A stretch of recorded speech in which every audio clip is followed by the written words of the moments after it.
देखिए, मुझे विधायक जनता ने चुना है और जिस जनता ने 5 साल के लिए विधायक चुना है, मैं उनके साथ धोखा नहीं कर सकता।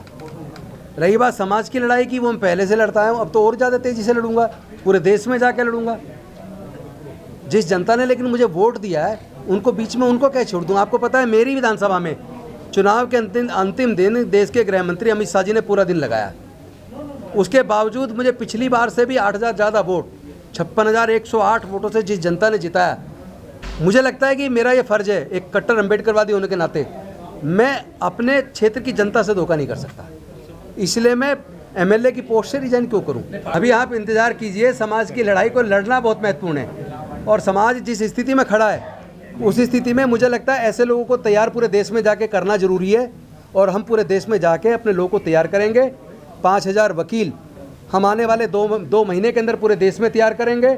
अपने डॉक्टर्स, इंजीनियर्स, प्रोफेसर्स, साइंटिस्ट और अपना जो इंटेलेक्चुअल का एक टीम, थिंक टैंक तैयार कर रहे हैं कहूँ या ये कह दूँ तैयार हो गया है। बहुत जल्दी समाज की लड़ाई को सही दिशा में, चूँकि लड़ाई भावनाओं से नहीं लड़ी जा सकती। लड़ाई ये बेसिकली 2 चीज़ों के बीच है, किसी एक पार्टी के बीच की लड़ाई नहीं है। ये लड़ाई मनुवाद और अम्बेडकरवाद के बीच है। इसको अगर आप पार्टियों में बांट के देखेंगे तो आपको पता लगेगा हर जगह एक ही विचारधारा के लोग हैं। ये लड़ाई बेसिकली अम्बेडकरवाद और मनुवाद के बीच है और इस लड़ाई में अम्बेडकरवाद की लड़ाई को बेहद मजबूती से लड़ना जरूरी है। उसके लिए अपने जैसे लोग पूरे देश में तैयार करने। इसको हम राजनीतिक दृष्टि में जाएंगे तो हमारा समाज की लड़ाई पीछे छूट जाएगी, क्योंकि जब हम राजनीति के चक्कर में गए तब तक हमारी समाज की ताकत कमज़ोर हुई है। राजनीति को अपने रास्ते पर चलने दो, लेकिन समाज की लड़ाई को किसी को तो आके लड़ना पड़ेगा ना। हमने संकल्प किया है, हम टीम तैयार करेंगे पूरे देश के अंदर अपनी सामाजिक लड़ाई को, जो आए दिन जो जुर्म जाती समाज के ऊपर हो रही है।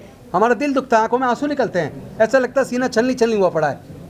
क्या करेंगे मंत्री बने रह के, MP MLA बने रह के अगर इस लड़ाई को लड़ पाएँ? मुझे लगता है कि जिस तरह की परिस्थिति पूरे देश में है, इस देश में मनुवाद से लड़ाई को लड़ना ज़्यादा महत्वपूर्ण है, बशर्ते कि कुर्सी पे बने रहना। तो मुझे कुर्सी पे बने रहने, मैं आपको सच बताऊं तो मैं पहले से ही मेरे मन में ये विचार चल रहा था कि जल्दी से मुझे रिजाइन करके अपने समाज की हक अधिकार की लड़ाई के लिए पूरे देश में निकलना चाहिए। तो परिस्थिति ऐसी बनी कि एक तरफ अम्बेडकरवाद और तथागत बुद्ध का धम्म है और एक तरफ मंत्री पद की कुर्सी है। तो मुझे लगा कि मुझे मंत्री पद की कुर्सी को लात मार के अब अपने बाबा साहेब के रास्ते पे आगे बढ़ना चाहिए। मुझे जो उस वक्त उचित लगा वो मैंने कर लिया। हो सकता है इसमें मेरे से अगर कोई गलती समाज को लगता हो कि समाज से पूछना चाहिए था, तो मैं उसे अपनी गलती जरूर मान सकता हूँ कि मुझे समाज से नहीं पूछा मैंने। लेकिन मेरे समाज के लोग पूरे देश में खड़े हैं ना। हमें पता है दलितों की लड़ाई दलित लड़ते हैं, हमारी लड़ाई को लड़ने के लिए कोई दूसरा नहीं आता, ये इतिहास गवाह है। तो हम अपने दम पे, हमारा समाज अपने दम पे लड़ाई लड़ता है, हमें किसी सहारों की जरूरत नहीं। देखिए, मैं बार बार दोहरा रहा हूँ, आप बार बार राजनीति की तरफ ले जाना चाह रहे हैं। आप लड़ाई को राजनीति तरफ मोड़ने की बजाय समाज की लड़ाई को तैयार करने में सहयोग दें। पहुँच जाएगा message, you wait for some time. मैं पहले कह रहा हूँ कि अम्बेडकरवादी सबसे ताकतवर व्यक्ति होता है और हर कोई अम्बेडकरवादी बन नहीं सकता। हर किसी के अंदर उतनी ताकत नहीं होती कि अम्बेडकरवादी बन जाए। अम्बेडकरवादी कसौटी पे खड़ा उतरना बहुत बड़ी बात है। कट्टर अम्बेडकरवादी बीड़ी, सिगरेट, शराब, बियर, बिस्की, पान, तंबाकू, गुटखा टच नहीं करता, बेविचार नहीं करता, किसी का अपमान नहीं करता, किसी को ठेस नहीं पहुंचाता, किसी का हक नहीं मारता। तो इतना तप कर, बड़े तप में तपना पड़ता तब कोई अम्बेडकरवादी बनता है। पोषक कौन है? पूरे देश की सारी सरकारें उसका पोषक है, सारा सिस्टम उसका पोषक है। हमें तो कोर्ट के जजमेंट्स के अंदर न्याय नजर नहीं आता आजकल। तो किस एक का नाम लूं? मैं जो कह रहा हूँ, मेरे से आप एक नाम दिलवाना किस लिए चाह रहे हो? जब मैं कह रहा हूँ पूरे देश के अंदर हमें न्याय नज़र नहीं आता, उस व्यवस्था को मजबूत करने वाले लोग ज़्यादा दिखते हैं और इस न्याय की लड़ाई को लड़ने वाले कम दिखते हैं। तो उसमें आप एक एक सवाल में अंदर घुसने की कोशिश कर रहे हैं। मैं एक अम्बेडकरवादी हूँ।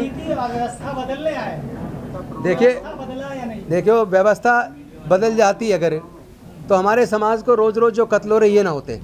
अभी व्यवस्था बदली नहीं है और व्यवस्था को तो हम ही बदलेंगे। अब गुजरात का चुनाव है, छोड़िए राजनीति की बातें, आप समाज की बात करिए ना। गुजरात के अंदर दलित लोग नहीं रहते? नहीं, मैं समझ रहा हूँ, आप बात को समझिए। राजनीति हमेशा ध्यान रखिए, कभी भी इमोशन से नहीं लड़ी जाती। राजनीति बुद्धि से चली जाती है और बुद्धि वाले लोग ही जीतते हैं। आप उसमें हमारे लोग ज़्यादातर नुकसान इसलिए उठाते हैं, वो हमारे लोग भावुक ज़्यादा होते हैं। लड़ाई भावनाओं से नहीं लड़ी जाती, बुद्धि और विवेक से लड़ी जाती है। आप अगर सच्चे बुद्धि के अनुयायी बाबा साहब को मानने वाले हैं तो अपनी लड़ाई को बुद्धि और विवेक से लड़ो, भावनाओं में ज़्यादा मत रहिए। मुझे लगता है हमें अपने समाज की ताकत को एकजुट करना चाहिए। जब समाज की ताकत एकजुट हो जाएगी तो बाकी को जवाब मिल जाएगा। मैंने पहले ही कहा, समाज अगर कहेगा तो मैं इतना बड़ा तो नहीं हूँ कि समाज मुझे कह मैं फिर भी चिपका रहा हूँ। सर उस बात का तो आज भी सारा सर राजकुमार आनंद जी को मंत्रालय दे दिया गया है, वो भी समाज को नहीं तो अच्छे लोग भेजेंगे ना, कट्टर अम्बेडकर भेजेंगे। अगर कट्टर अम्बेडकर लोग ज़्यादा राजनीति में जाएंगे, वो MP MLA बनेंगे, तो कम से कम वहाँ चुप तो नहीं बैठेंगे, लड़ाई तो लड़ेंगे। एक तो उन्होंने कहा कि राजनीति वो मास्टर की है जो सारे ताले खोलती है, लेकिन हमारे लोगों ने इतना पढ़ने के बाद बाकी का नहीं पढ़ा। उन्होंने ये भी कहा था जिसकी सामाजिक ताकत मजबूत होती है उसकी राजनीति मजबूत होती है। तो अब अपनी समाज की ताकत को मजबूत करेंगे ना, ताकि हमारे लोग की राजनीति मजबूत रहे। उनको शुभकामनाएं, उनका नाम नॉमिनेट कर दिया है और जल्दी वो शपथ लेंगे और वो हमारे साथी हैं समाज के, उस नाते हम उसको हर प्रकार का सहयोग करेंगे और उम्मीद करेंगे कि वो इस लड़ाई को आगे बढ़ाएंगे। सर बताया जा रहा है कि वो क्या 5 अक्टूबर को आपके नीचे वाले साथ में गए थे। हाँ वो थे। क्या सर ये वक्त नहीं है जब सभी दलों को एक साथ आना चाहिए इस मुद्दे पर, ताकि बहुजन समाज की आवाज़ एक सच तो ये है कि बहुत सारी पार्टियों के लोग इस मुद्दे पे साथ आए हैं और लोग इस लड़ाई को लड़ने के लिए तैयार हो रहे हैं। मैं फिर से दोहरा रहा हूँ, आप सामाजिक शक्ति को मजबूत करने में सहयोग करें, इसको बार बार राजनीतिक सवाल पूछ के सामाजिक लड़ाई को कमज़ोर ना करें। सर आपको नहीं लगता है सर अधिकतर आपके साथ में बसपा के लोग खड़े हुए हैं? मेरे साथ पूरे देश के लोग खड़े हैं, इसको भी राजनीतिक पार्टी में मत बांटिए। लेकिन सर समाज के जो लोग हैं वो तो फ्री बिजली पानी में लगे हुए हैं आज भी। आप इंतजार करो, लोग, हमारा समाज जाग रहा है और पूरे देश में अगर इतनी 22 प्रतिज्ञाएं पहली बार हुई हैं, इसका मतलब समाज जाग रहा है। उसको पढ़िए, समझने की कोशिश कीजिए। समाज अब और ज़्यादा जुन जाति बर्दाश्त करने के लिए तैयार नहीं है और इतना जाग रहा है, आने वाले समय में हर बुराई के खिलाफ सख्ती से खड़ा नजर आएगा। मैं आपको बार बार दोहरा रहा हूँ कि आप बार बार राजनीति में किस लिए ले जा रहे हैं। मैं नहीं दूंगा इस सवाल का जवाब, मैं दे चुका, मैं इस सवाल का जवाब दे चुका। मैंने अपनी मर्जी से इसलिए दिया है क्योंकि मुझे समाज की लड़ाई को लड़ना है। राजनीतिक मंत्री बने रहने के आदमी की कुछ सीमाएं होती हैं, लेकिन मंत्री पद से हटने के बाद MLA की कोई सीमा नहीं है। MLA सवाल पूछता है, मंत्री जवाब देता है, MLA तो मुद्दे उठाता है। तो अब हम समाज के मुद्दे पूरे देश में उठाएंगे। रोड पे तो एक अम्बेडकर जो लड़ता आया आज तक, उसको और ज़्यादा धार देंगे, मजबूती के साथ लड़ेंगे और कोर्ट में वकालत करेंगे उनकी, अपने लोगों की। वकील के तौर पे कोर्ट में लड़ेंगे और एक एक्टिविस्ट के तौर पे सड़क पे लड़ेंगे और एक MLA के तौर पे विधानसभा के अंदर उठाएंगे। तीनों मोर्चे पे लड़ाई लड़ी जाएगी। एक विधायक के तौर पे विधानसभा में समाज के मुद्दों को उठाएंगे, एक वकील के तौर पे न्यायालय में उठाएंगे और एक एक्टिविस्ट अम्बेडकरवादी होने के नाते रोड पे उठाएंगे। सुनिए, राजेंद्र गौतम के लिए कोई मुश्किल है, राजेंद्र गौतम रहे ना रहे कोई बड़ी चीज़ नहीं है। राजेंद्र गौतम एक व्यक्ति है, ये विचारधारा मजबूत होनी चाहिए, विचारधारा बढ़नी चाहिए। राजेंद्र गौतम आज नहीं कल मर जाए, पर ये विचारधारा नहीं मरनी चाहिए। इस विचारधारा का चलना बहुत जरूरी, इसका बढ़ना बहुत जरूरी है।